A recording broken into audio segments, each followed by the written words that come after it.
This episode is going to cover training drills. Tasking. There's useful free online tools. RASP is a great example of this. And in fact, for most types of gliders, you can find block speeds for the appropriate climb rates that you anticipate to get. There's also the BGA ladder planning pages.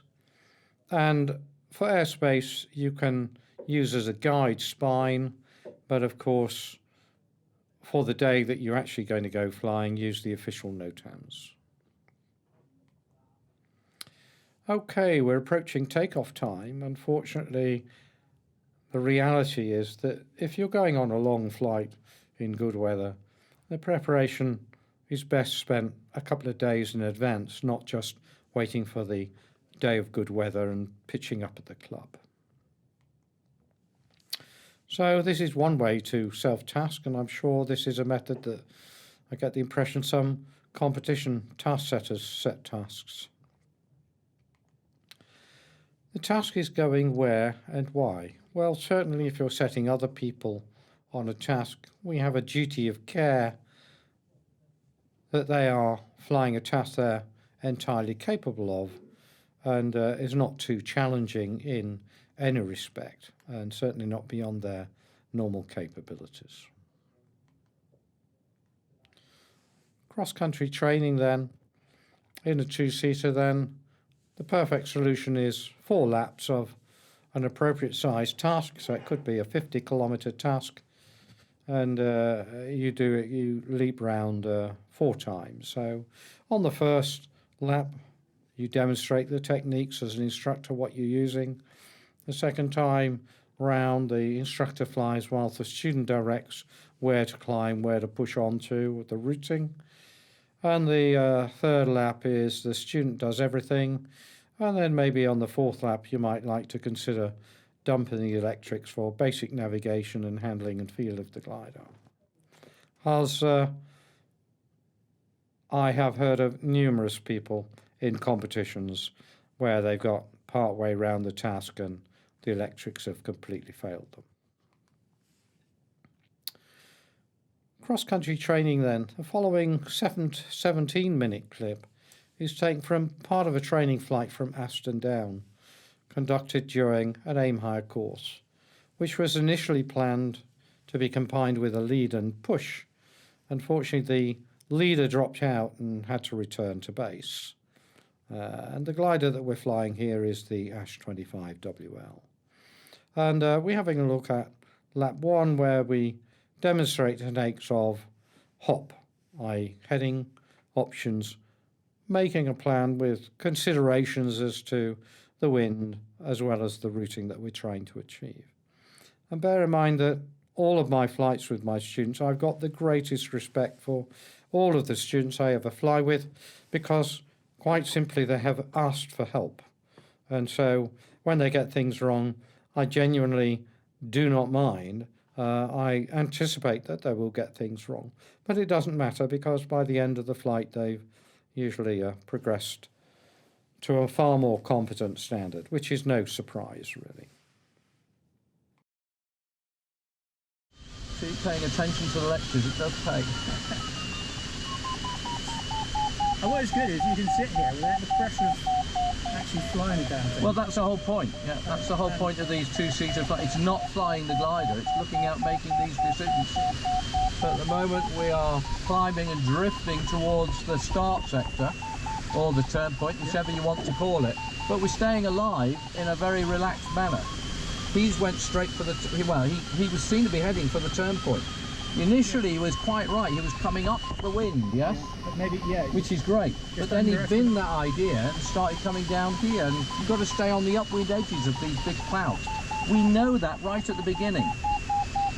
Remember we set off and I said, look, come upwind, we got a much stronger thermal upwind.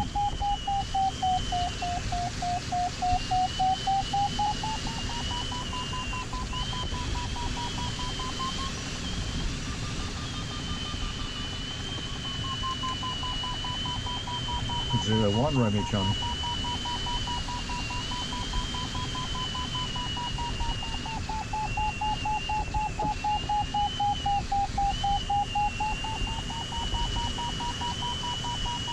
So is that the turn point on our nose now? Yes. Johnny, you climbing now, I think?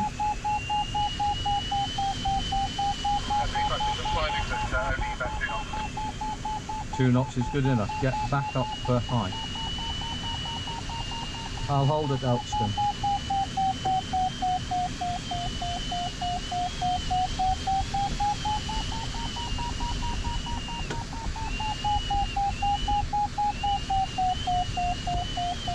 So that's Aston on our nose now then?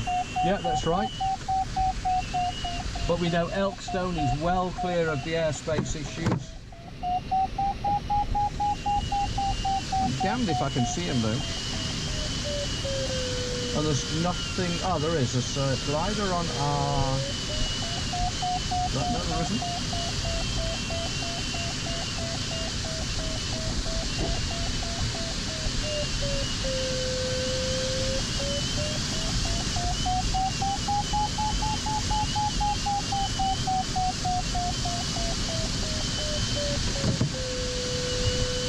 You see if we can accelerate and pull up on the upwind side of this and see if there's anything there, wave-wise.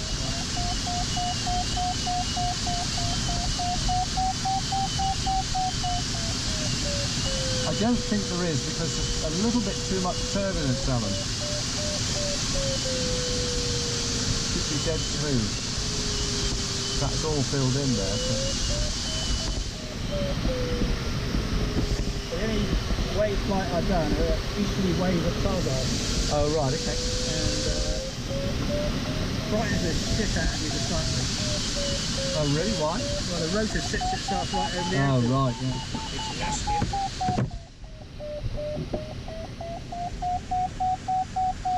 But then when when the Vario goes off the stops and you're just Yeah. going up so smoothly, like an express lift. Yeah, absolutely. And because it's such a smooth rate of climb, the altimeter really winds quite quickly. Yeah. Right, so there's nothing out here, we know that. Come on, John, where are you?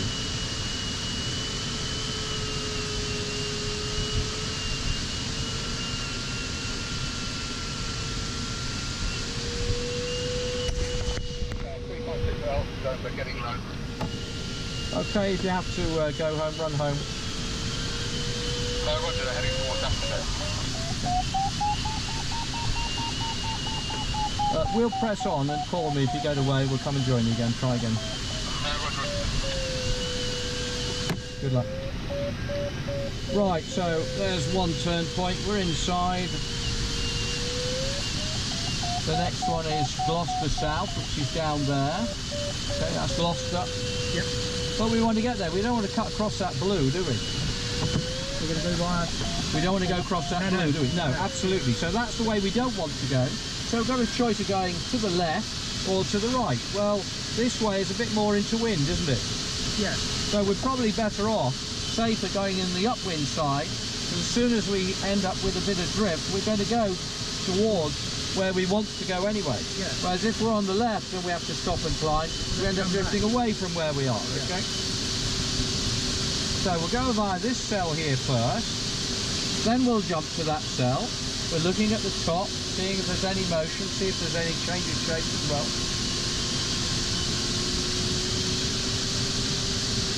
And never jeopardising our run home. Because if we're in a field, that's the end of our day. But John there could go back. Normally we'd get another tow if he needed it. You know, to get back in the air and run again. Yeah. Well, that's a nice cell, isn't it?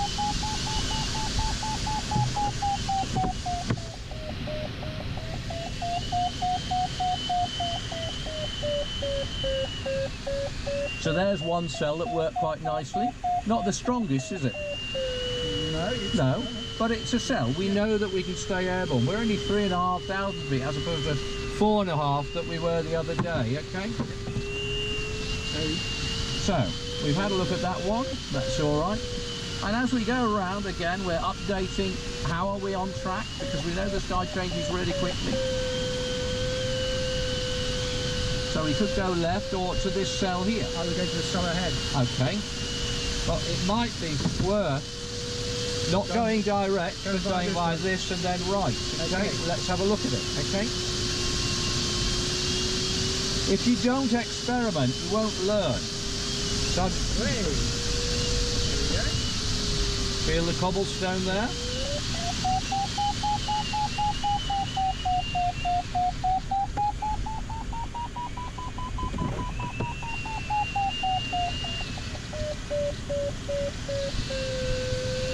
And now we're saying we're going to this cell here, yes? Yeah. So it's worth going via that just to have a look at it. Okay?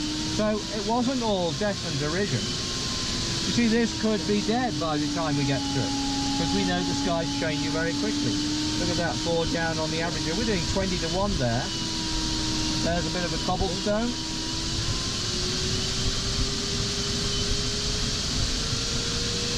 The Vario is coming off its bottom.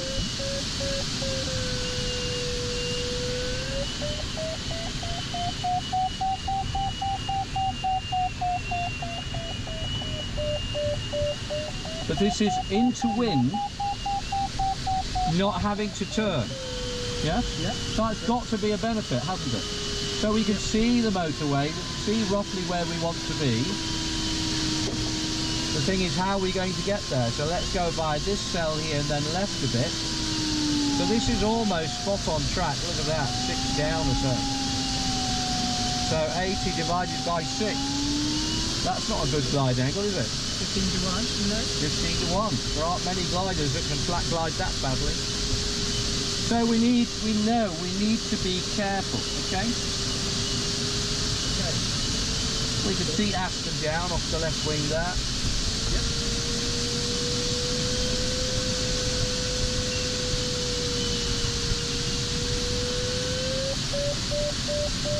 There's a glider on the nose turning. Can you see him? Yeah.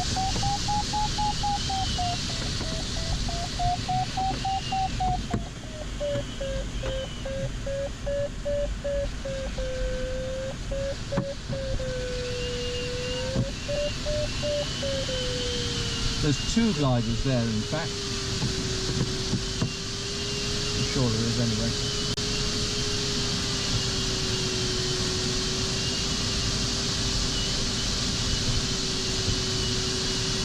So in that case, would you saw them climbing? Would you head towards that and?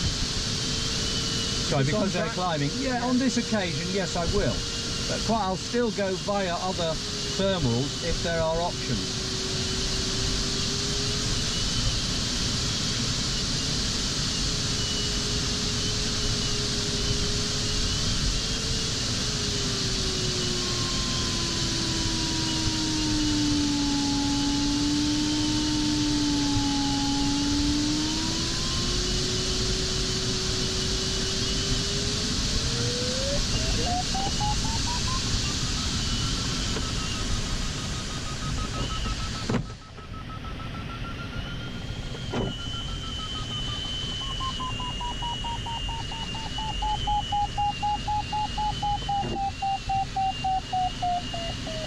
There's a bit of a bowl here, isn't there? You see the town, Yeah. and then there's ridge here, isn't there? Yeah. So all the hot air is being triggered by that town and the industrial complex down there. We had 6 down, so we would expect close to 6 up, wouldn't we? Yeah. Which we got. In the perfect scenario. Yeah. Bear in mind, Well- there's a wave interaction, but even so, we're climbing at 4 knots. Yep. That's nice.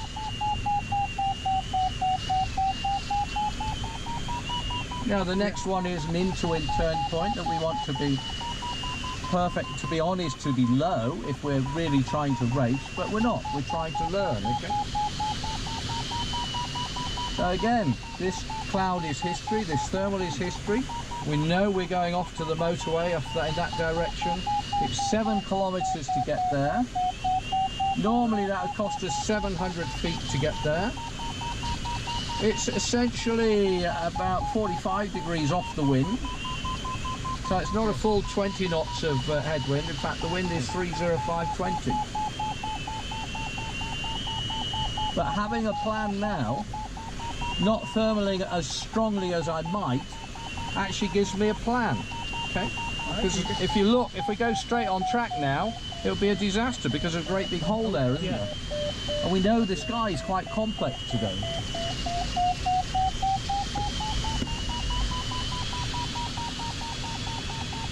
So will you head upwind again? Like, Well, it's a choice. What I'm saying is we're making the plan now. yeah. We're not just waiting to the top and then going off. The thing is, if we went, we could go that way. In reality, I think we probably would go straight for it. We'll have a look. As you say, you're looking out Me, I with would, no responsibility for anything, so you don't care if it's right or wrong. so I would have gone right. I would have headed off in that direction now. Yeah, but correct. If you're just guaranteeing staying airborne, you're correct, Alan. Yeah. But if you're racing, there's no way you would commit to such a long way round. Right. Okay? Yeah. I've got different priorities. Exactly. You've got that in one. So we know the next leg is going to be downwind. Yeah. So what do we know about downwind thermals versus interwind thermals Well, at the turning point? well, we want to be. That a 2-knot downwind, in fact a 1-knot thermal downwind is as good as a 5-knot interwind. Yeah, because we're being pushed. We're being pushed away. Yeah. Well, we're crosswind, so actually Yeah. it's about a 3-knot thermal is worth a 1-knot. Well, the thing is, once we go round that corner, it's a breeze because we're going straight to Nailsworth.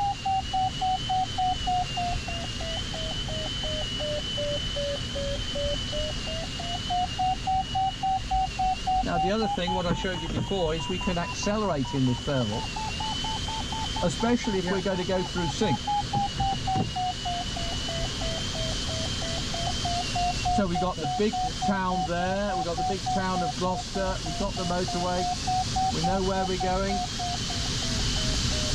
We ought to anticipate that going into wind, because you see the striations here, Yeah. should be slightly beneficial. Come on, should be beneficial.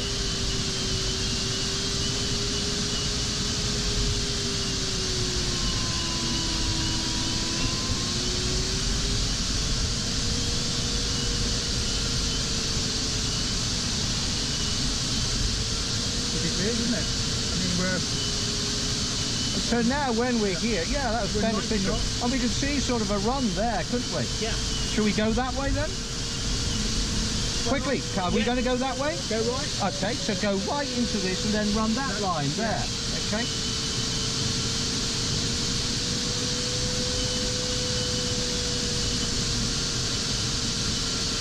Because what we don't want to do is end up where John was. Yeah. I suggested he needs to climb a long time before we got up to the turn point. So we expect something here. We're tracking 70. Only 30 degrees right of the track that we need. So we're within 30 degrees of track, yes? Yeah. So now we've bounced off that one, now we go to this one. We're still 3,500 feet, that's quite good. We're slowly drifting. I think on this one we'll be very close to being on track. So where's the actual turning point? It's the motorway junction, Oh, right. 5 kilometres away. Can you Yep. see a motorway junction? Yeah, I know where that one is. And this is exactly on track, so we can see it visually. Yep. We're pointing to the right because of the drift, but then we need to think, well, do we want to go that way and right, or shall we back this way and left? Well, there are little cells here. Look, there's a nice one.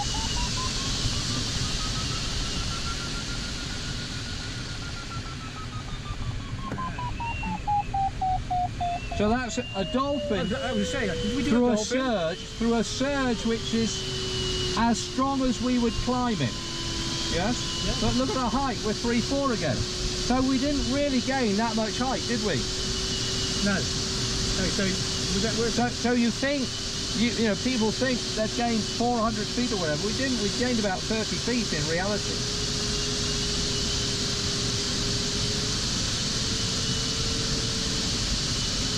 Okay, so we're coming up to it. Let's have a look. Just look out, please. There's something wrong with the kit here.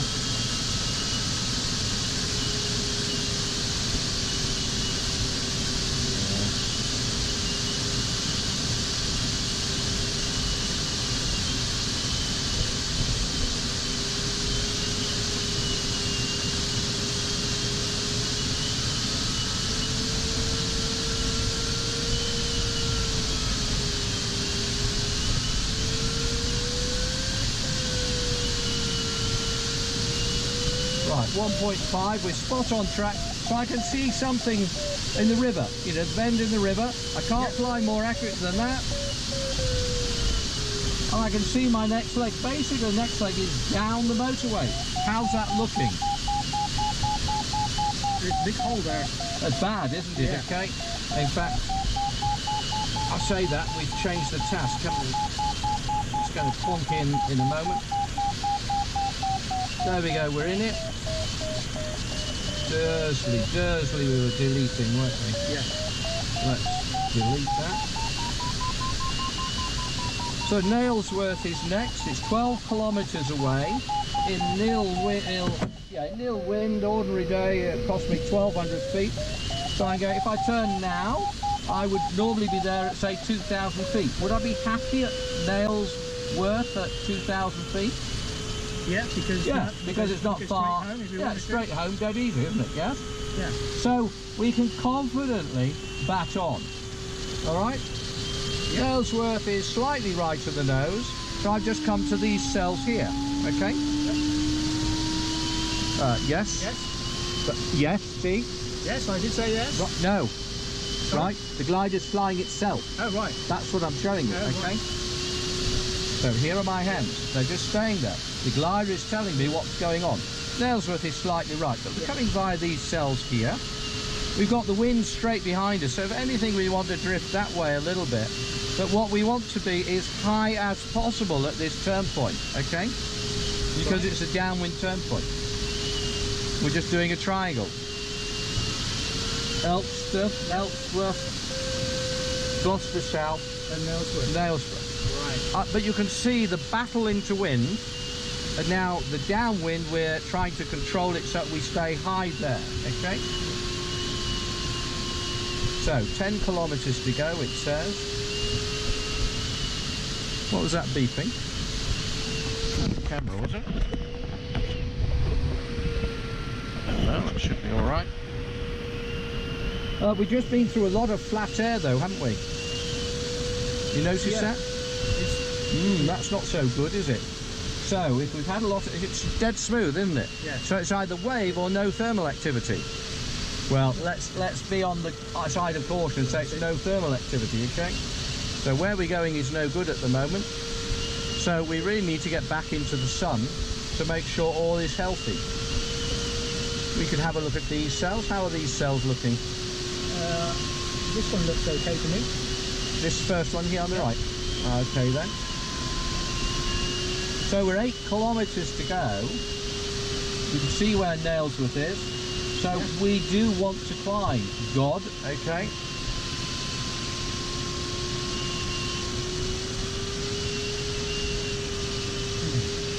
So we can get disconnected from that cloud, can't we? Which is what happened to John. So we're heading into a big blue hole.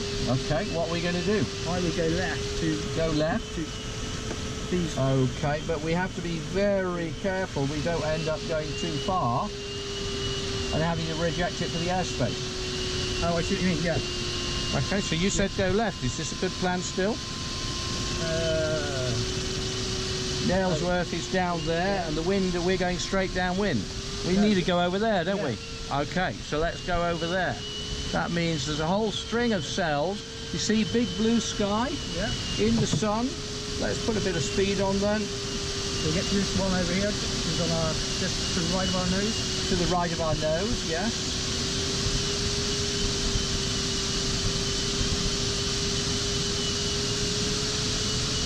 Yeah, I forgot about the airspace, didn't it?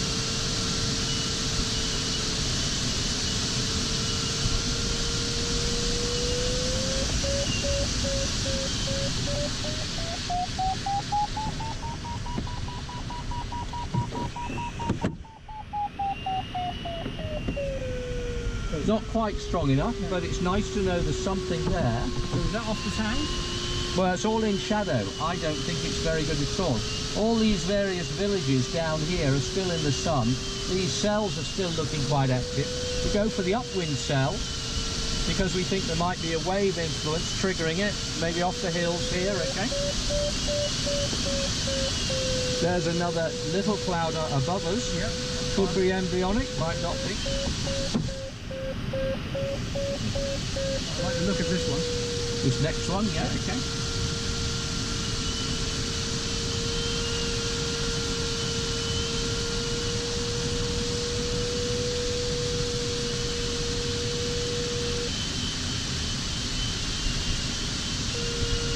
Nimsfield down here, in case you haven't seen that before.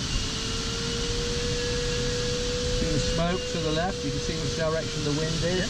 So coming from behind us on our To the right to left, quarter, isn't it? yeah. Yeah.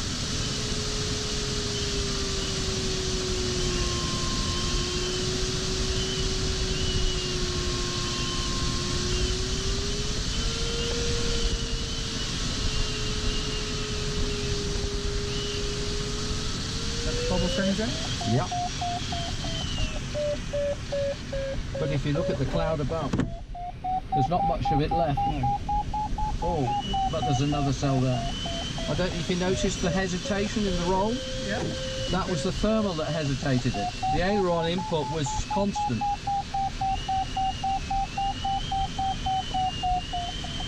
So I know you don't have the indication, but right here, we're 2 kilometres from Nailsworth, the turn point. Okay? Right. So that's very close, isn't it? Yeah. It is. So we're drifting along, probably to run a beam it, but we'll have a look when we get there. It's basically down below us. Right? Yeah, but we've got to get within half a kilometre of it Oh, right. to be in the sector.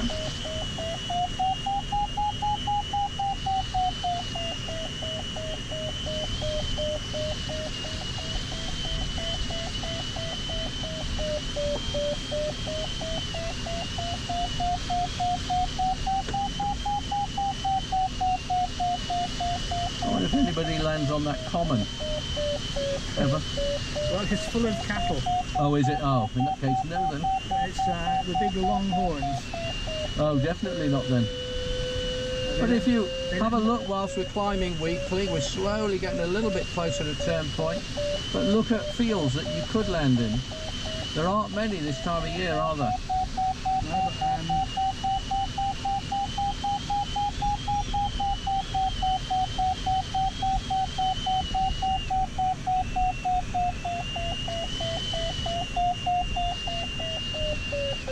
So we're 1.7 at the moment. So we're actually drifting closer to our turn point. So as we climb downwind, we're going towards our turn point. That's got to be good, hasn't it? yeah. Now this is a crap rate of climb. It doesn't matter. I'm showing you what you can do. Okay. Yeah. Ideally, we wanted to climb at 8k there, didn't we, to get back up? Because the next time we've got to battle back into wind. Yeah. So if can we're you? going Yeah. downwind, then Yes. this 2 knot 2 knots is a 5 into wind. Yeah. Yeah. But the moment we've got to the top, we've got to fight to go back into wind. Now it's looking a bit grayer over here in that cloud. Because the cloud was thinning out, if you remember I said that. I've just moved a little bit, and look at the rate of climb. We've moved from that bubble, which is being overtaken by another bubble coming up. There's the worst part of the thermal. So over there, visually, is where I want to go, okay? Towards the water. And down there, can you see the bird?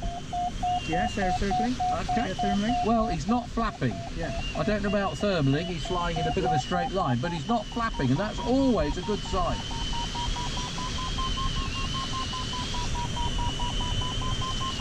So now we're 1.5, 1.4 kilometres, so we've got 1 kilometre to go, drifting like this.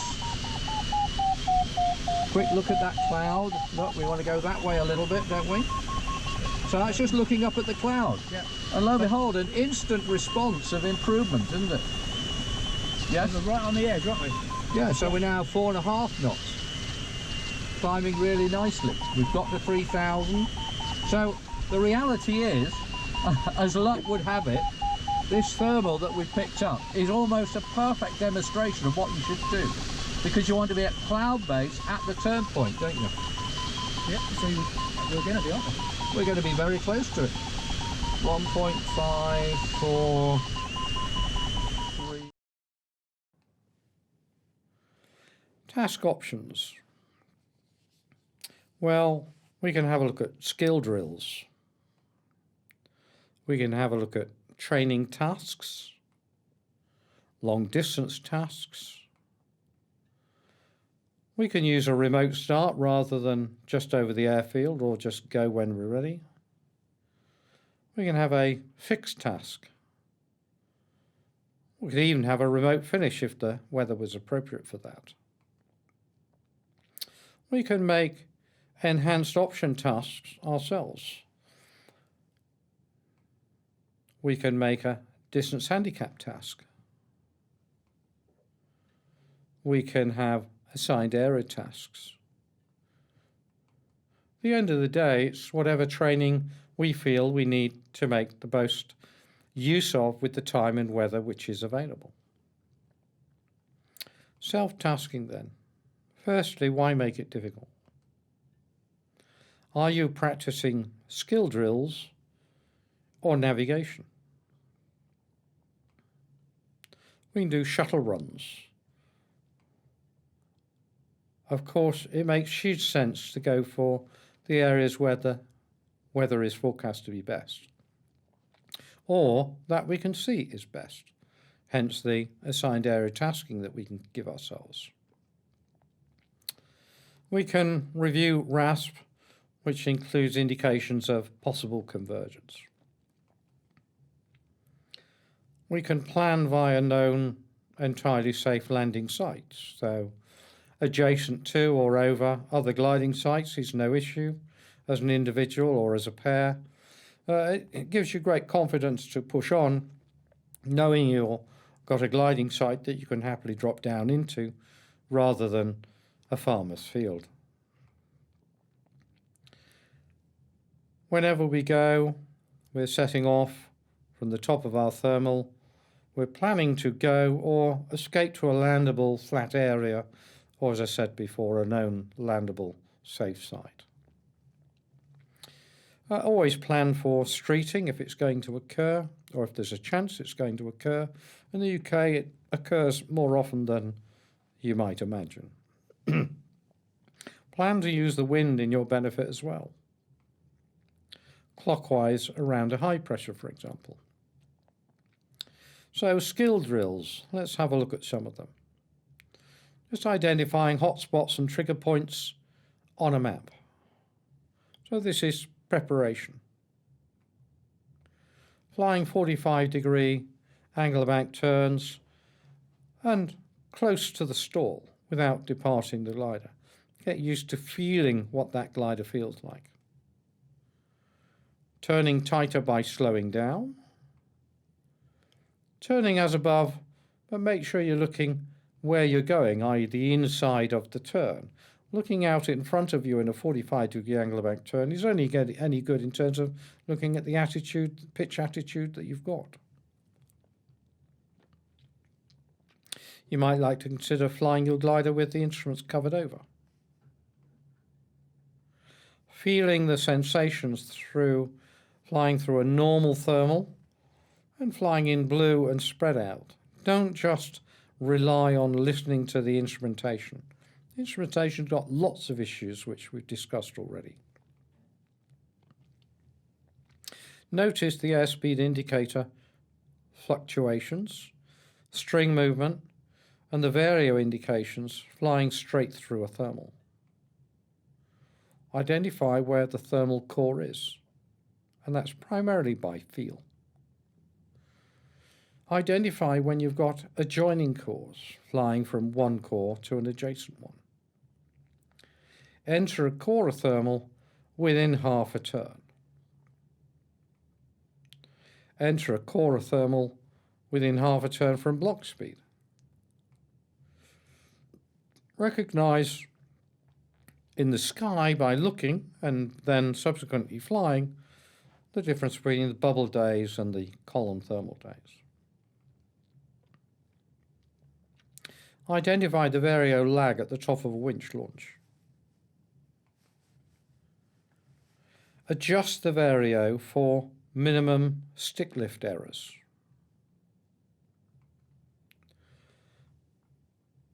Be aware of string theory and react accordingly when you're in your thermals. Try lateral dolphin. Reading the sky airborne just as much as when you're on the ground through video footage. Whenever you're flying, link cloud shadows so you know where the link cumulus is. Find what is possible. Do a long detour and final glides, always arriving home at a good height, never a marginal glide. Recognize streeting and use it efficiently. So beat up and down the street 2 or 3 or 4 times. Identify street surge and play with that. Recognize the street mechanism, noticing as quickly as you can whether the street is drifting or turning. Estimate the distance to thermals and the height loss you're going to suffer to get there. Create a rolling plan to safe landing spots. Finding soaring birds and joining them. Note striations, both rising and falling ones. Get used to making a plan whilst you're climbing. Make sure you've corrected the C of G with fin ballast and note the difference in handling. Fill the water with wings if your glider's capable of carrying water, and again note the handling. Fly block speed in trim. And whilst we may well anticipate lift quite commonly, get used to the concept of anticipating sink. Have a look at dolphin gains and losses. Endeavour to hit the benefit band of any thermal, ideally the middle of any thermal as much as possible to maximise the benefit as you cruise through it. If you have a flap glider, get used to using the flaps to thermal and find what the optimum speed to fly is and the way that the handling has changed. Recognise bad detours and avoid them and make good, sensible, good detours. Thermal seeding. Get used to accelerating in a thermal, 1, whilst you are still turning, and 2, accelerating quickly before you get the negative gust on the airspeed indicator. Get used to the concept of building up a good start so that you are high, heavy, and fast before you cross your start line. Ensure that you turn at turning points efficiently.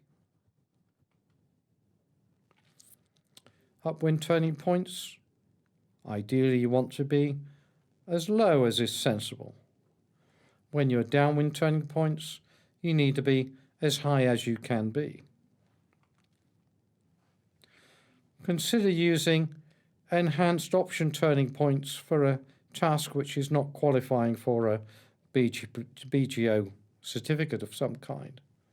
So in other words, you're still going to fly as far, in fact, an extra 1 or 1.5 kilometers further by turning as an enhanced option. That's a showery turn point kind of option, but it means you're not delayed because there happens to be a bit of a gap in the little block of air at the specific turn point. You will still have flown the correct distance. Distance handicap turning points. If you're flying with a friend, colleague in a different glider with a different handicap, they go a little bit further or a little bit less around the task, and most of the time you will still be flying as a pair using similar thermals, climbing in similar thermals or the same thermals for much of the time. So you can still stay together despite the difference in performance of the two gliders. Especially in winter, identify and read the books on using electronic nav equipment. This is a little bit hard because manufacturers tell you an awful lot about how to install the equipment, but invariably very little relatively on how to use it and what the various indications are for and how they should be used. Final glide practice is quite an important skill to practice, especially if you are going to progress further onto competition flying. Just take no risks is what I'm going to say. Be well aware of collision avoidance in thermals, how you can fly with other gliders in the same thermal without interacting in a bad way with those other gliders. Same with joining others in a thermal as you progress to much more cross-country, especially if you're in the north. If you go a long way south, you'll find a lot of gliders further to the south of the country. And of course, not just joining at a slow speed, but for a higher performance machine, you're going to be joining at block speed. You can fly concentric ring tasks, which I'm going to explain. You can do pairs training. You can do lead and follow if necessary, although I fly for the vast majority of time lead and push. In other words, the student is going to fly their glider and pull me around, and I'll push them in the right direction by following. If you do any kind of team flying, pairs flying, please make sure you use a minimum clear radio calls. Clear, so there's no confusion. A minimum because it's a national frequency, not a personal chat frequency. There's far too much rubbish spoken on the radio as it is. Skill drills on training circles and in cat's cradle. Well, what can you do on these exercises? Straight flight lessons, general situation awareness, the next thermal and home, judging distances, use cloud shadows, reading the sky, decision making, routing, rerouting. If it's all going wrong in the weather, you can always run home. You can learn flying efficiently into wind, downwind and crosswind to turning points. String theory, even in straight lines. Feel, especially with water. Instrument indications and the audio response. Hitting the benefit band whenever you cruise through any thermals en route. Maintain an operating band and find where is an efficient band. Most of the time in the UK, that's in the top half of the sky. Learn to stop dolphin. Fly block speed. Learn your glider's true glide performance, both in good air, clean air, turbulent air, buggy air, and if necessary, just don't clean your glider, but knock a few spots off its performance. You can do mutual or pairs or team flying even. Skill drills on turning circles, cat cradle, turning flight lessons, solo and dual, 45-degree turns, thermaling safely with others, thermaling efficiently, string theory in turning flight this time, learn your glider's minimum radius turning performance, feel, especially with water,